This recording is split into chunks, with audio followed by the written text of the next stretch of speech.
কিন্তু পাড়ার সব চাঁদা তুলে নিবি, ঠিক আছে?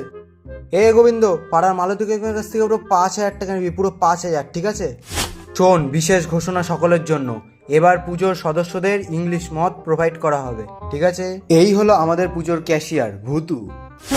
টাকার সব দায়িত্ব আমার ওপর, হাফ টাকা তো আমিই মেরে দেবো, হিসাবে সব গন্ডগোল করে দেবো, দাম বাড়িয়ে দেবো। আমি ক্যাশিয়ার, সুতরাং সব কিছুরই আমার, তাই তো?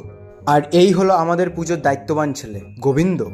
আরে হ্যাঁ হ্যাঁ হ্যাঁ, আমি অনেক দায়িত্ববান। ভাই তাড়াতাড়ি কর, পুজো চলে এলো, তাড়াতাড়ি কর। আরে পাবলো, তুই ল্যাথ খাচ্ছিস কেন? তুই এত ল্যাথ কর কেন ভাই?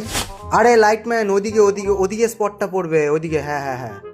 এই হলো আমাদের পুজোর ল্যাথখোর ছেলে পাবলো। জীবনে কি ল্যাদ!